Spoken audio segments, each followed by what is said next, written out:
خوتنا السلام عليكم، ان شاء الله تكونوا بخير وعلى خير. أنا لاباس الحمد لله.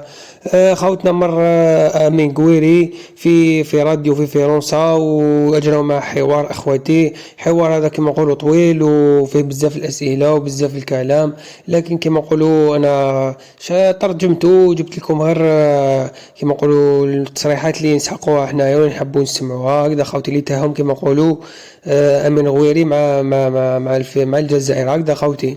اولا كما امين غويري قال لهم باللي افتخر باصولي الجزائريه لان والدي ولد في الجزائر، وكان هذا مصدر ثروه هكذا خوتي. وكذلك امين غويري كما نقولوا سألوه على المستقبل تاعو منا، هو تكلم بكل كما نقولوا بكل طلاقه على المستقبل، ما خبى والو. قال لهم باللي نحب نلعب في اسبانيا لان اسلوب اللعب تاعي كما نقولوا يلائم الدوري الاسباني وكذا هكذا خوتي. ثم قال لهم سما كما نقولوا، ولكن كاين بزاف ماشي غير اسبانيا اللي فيها كما نقولوا نوادي كبيره، حتى في العالم كومبلي كاين هكذا خوتي. قال لهم بالك ربما قال لهم هذا باش ما يهدرش اسم النادي اللي يحب يلعب فيه ولا المهم. ثم قال لهم بصح راني حاب نكمل مع ستادرين النادي اللي يلعب فيه في فرنسا. قال لهم ان شاء الله كما نقولوا نحققوا مرتبه جيده باش نلعبوا الدوري الاوروبي ولا نلعبوا هكذا خوتي. قال لهم راني حاب نكتشف هذا الدوري الاوروبي وكذا.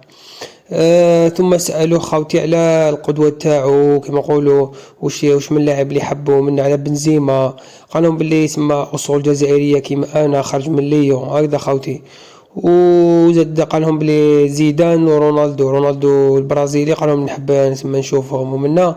ومن بعد ذلك المذيع قال له بلي هادو كاع يلعبوا في ريال مدريد، تسمى شغل لمح له، قال له حاب تلعب في ريال مدريد. قالوا ماشي هادو ثلاث لاعبين كما نقولوا نتبعهم ملي كنت صغير ومنا هكذا خوتي. هذه هي خوتي كما نقولوا ان شاء الله تزيد الفيدراليه تعمل اكثر واكثر وتجيب لنا اللاعب هذا. والسلام عليكم.